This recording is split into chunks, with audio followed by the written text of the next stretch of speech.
Hey, what's up? This is Roger, aka Rabbit Ace, coming to you today from Ohio. OH. You're gonna hear that shit all the time from the motherfuckers that live in this state. Anyway, I want to talk to you about a couple things real quick. Three things to be. Three? Yeah, three things to be exact. The first thing is going to be the preset breaker defense, or I'll call it the Payton Manning. The second thing is going to be how to flip the double play or turning a conversation into your favor. And the last thing is going to be removing band aids or uncovering the deep held insecurities that you have in your life. All right, the first thing, like I talked about, is the preset breaker defense, or I'll call this the Peyton Manning style. Now, what I mean by this is if you've ever watched any of Peyton Manning's games, especially here recently with the Broncos, um, when he goes up to the line, he's going to check out the defense and see what's in front of him. Now, since Peyton Manning's a student of the game, all he's ever done is studied film. All he's ever done is watched football his whole life. He's been raised around it. His whole family is just football oriented. He knows what defenses look like. He knows what to look for typically, unless someone has got something new he's never seen before. And a lot of times he's able to just react on the fly to it. I mean, that's why he's one of the best, and in my opinion, the best quarterback to ever play the game. Anybody can say their own opinion. You can have your own opinion. That's cool, but that's mine. Now, how he does that is by looking and seeing exactly what is going to happen before it's actually going to happen. He'll know what defenses are going to move where. He knows what zone defenses are going to happen. He knows before they actually move and do what they're going to do, what they're going to do.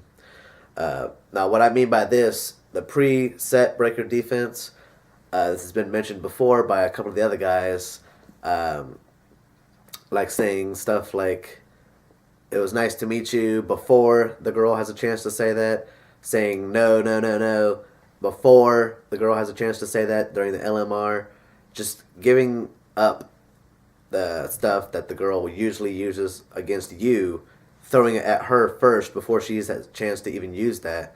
That way, that she doesn't even have the option to later on, and it's just smooth sailing from then on out. You'll see this technique used a lot by guys out in the field that have actually experienced this kind of stuff.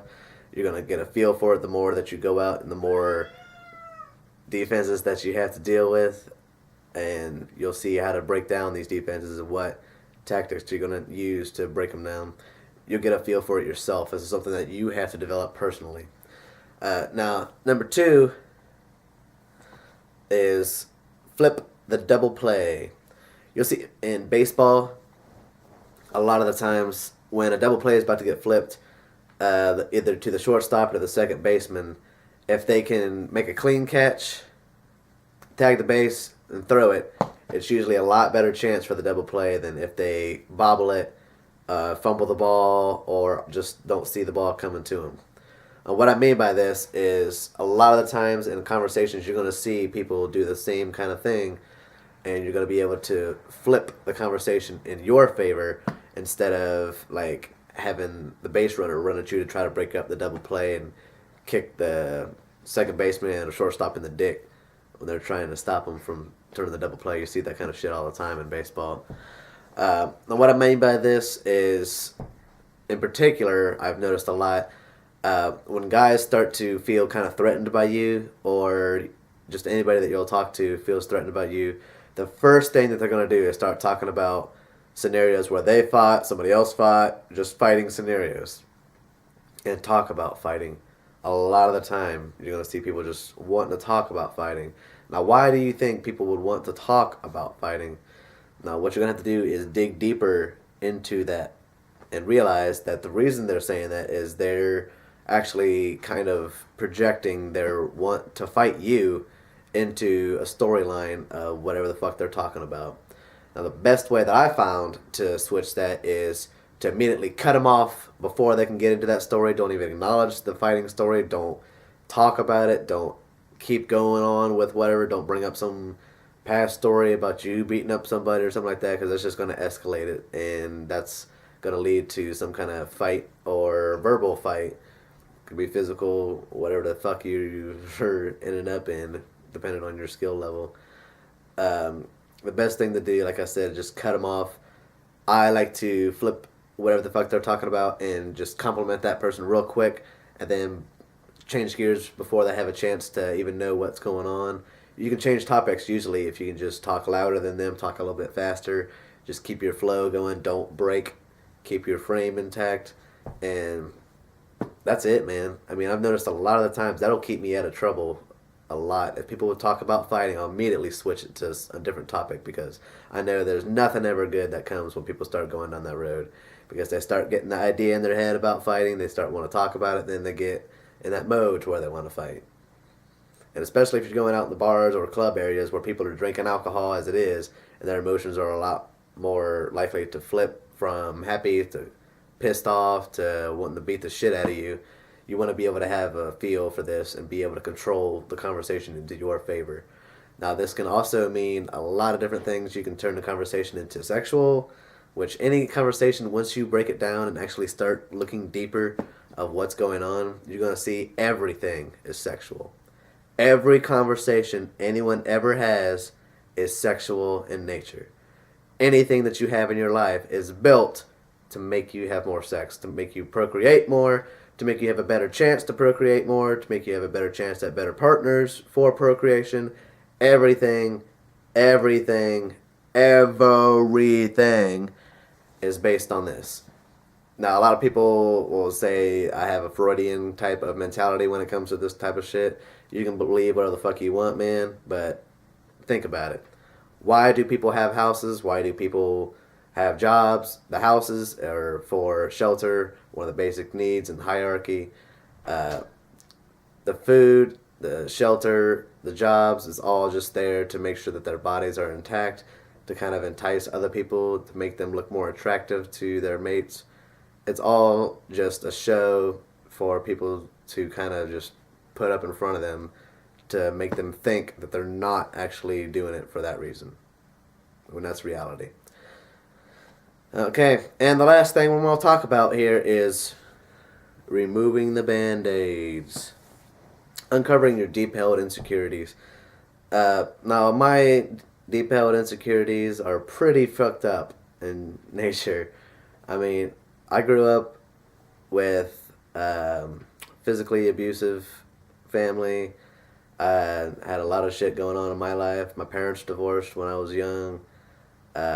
Me and my brothers didn't really get along growing up. There was some tension between us. But that was something I had a lot of trouble dealing with, and up until here recently is something I held deep inside and just kind of covered up and put stuff over top of to kind of cover up the kind of fucked upness.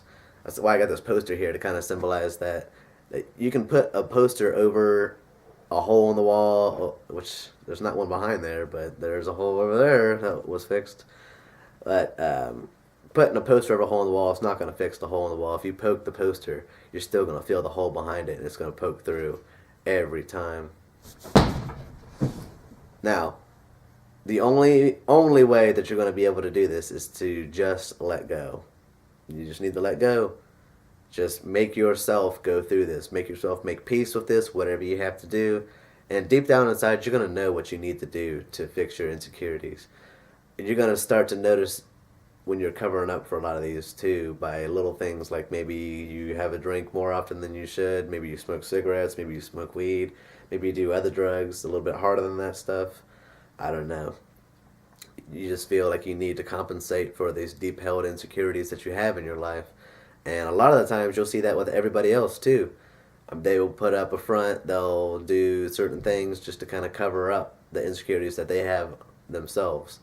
Like, just for an example, after women have had kids a lot of the times, but these girls will typically cover up the little spot here that the bellies get stretched out from having a baby, where their tits get all saggy and sucked out from where they've had kids. You'll see this a lot more once you start being able to get a feel for it, and you'll see people trying to cover up for it a lot of the time too. Now, it's not always a good idea to point this out to people. This can fuck up a lot of relationships that you have with people. So the best thing to do is just to fix yourself in a way that makes other people want to fix themselves.